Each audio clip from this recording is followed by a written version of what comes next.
Hello my dear students and welcome to our tutorial series in Adobe Illustrator 2022.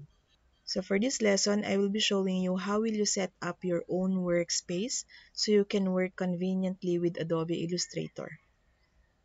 So yung unang gagawin natin, I'll be showing you how will you display the different panels, toolbars, windows that you will be using in creating your graphic design artworks. After that, i-arrange natin yung mga panels, windows, and toolbars na yon sa ating screen. After that, we will be creating that as a new workspace and save that as your own workspace. So that next time na i-open nyo ang Adobe Illustrator, ganun pa rin yung itsura ng workspace ninyo. And in case na hindi ganun, pwede nyong balikan yung sinave nyo na workspace. Okay? So if you open Adobe Illustrator for the first time after installation, you might see the same workspace na nakikita nyo dito sa screen ko ngayon. And this is, by the way, the Essentials workspace. So, ang gagawin natin ngayon is isi-set up natin siya the way na gusto natin. So, I'll be sharing with you kung ano yung mga i-display, ano ba yung mga ginagamit kong panel, ano yung mga kailangan nating i-display na panel or toolbars para mas convenient yung pag-work natin with Adobe Illustrator.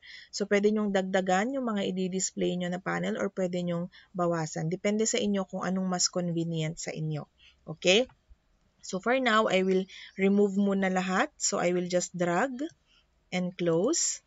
So drag ko lahat yan palabas. So I will just click and drag yung mga nandito and then I'll be closing them all para makita natin isa-isa mamaya kung ano ba yung mga kailangan natin na panel. Okay? So by default, nandun yung properties, layers, libraries, your toolbar, and your menu bar. And if you want to display panels or toolbars dito sa screen mo, ang pupuntahan mo lang na menu is the window menu. So makikita mo lahat dito yung mga kakailanganin mong panels or toolbars to create your artworks. So umpisahan natin sa pinakataas. So control is the first and control will appear below the menu bar. Ito siya. And control differs, yung laman niya, mag-iiba-iba yan depending sa kung ano ang nakaselect na tools doon sa inyong toolbar. So ngayon, nakaselect ay yung type tool. So kung makikita nyo, nandyan yung character, paragraph, opacity, etc. Pag selection tool, nag-iiba din siya. So it differs, depende sa kung anong tool ang nakaselect. So that is your control. Okay? Next, we will also display the toolbar, specifically yung advanced. Kasi by default, kung fresh installed ang ating Adobe Illustrator, ang nakaselect ay basic. So, limited lang yung mga nakikita nyong tools dyan. But if you select advanced, yan, so makikita nyo yung different tools in Adobe Illustrator. Okay? Next, we also need to display the align tool.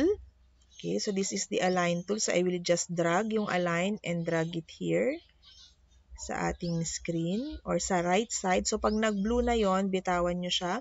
So, pupunta na siya dyan. So, i-close ko to.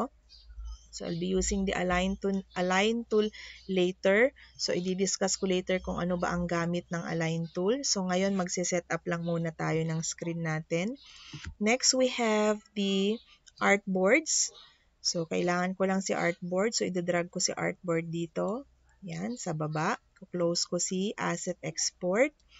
Next, so ulitin ko lang ha, I am sharing kung ano yung mga ginagamit ko na panel.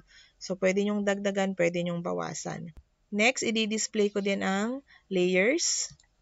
So, kakailanganin ko ang layers later. So, lalagay ko siya dito. Singit natin doon. Yan. So, click and drag lang. We will also display the Pathfinder. Yan. Sasama na natin siya kay Align. Si Pathfinder. So, i-discuss ko din later kung anong gamit niyan. Next, we have the properties. Very useful din ang properties. But, sometimes, ang laman ng properties, yun din yung laman ng control. Yung control natin. So, it's up to you kung i-display nyo ang properties or hindi. I-drag ko lang din siya doon.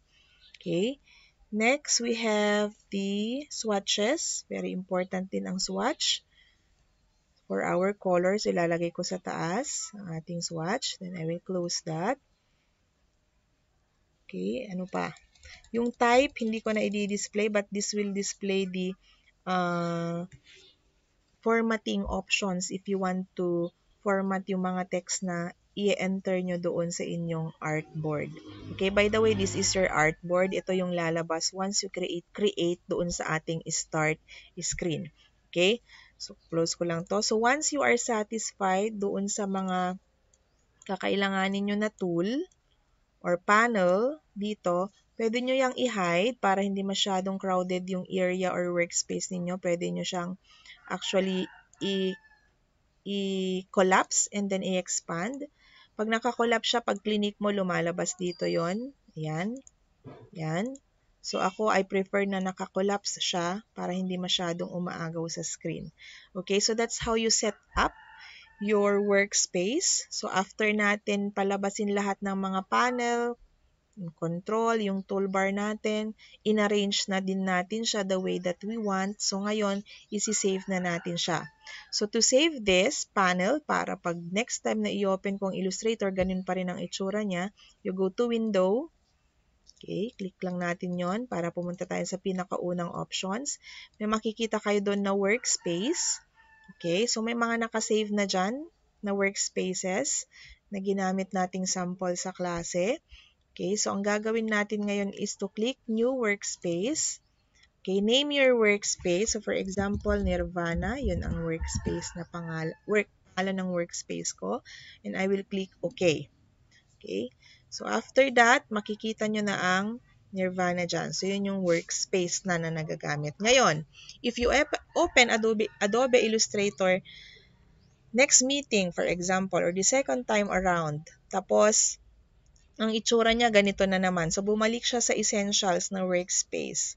Okay, so, ang gagawin mo na lang is go to Window, Workspace, and then hanapin mo yung create mo na workspace. So, Nirvana, for example. So, makikita nyo, nag-change na siya the way na in-arrange natin siya nung ginawa natin ang workspace ni Nirvana. Okay? So, that's how you create your own workspace. And I hope that is clear. In case hindi, you can always ask for assistance. Okay, so that ends this lesson. So I will see you again on the next video lesson.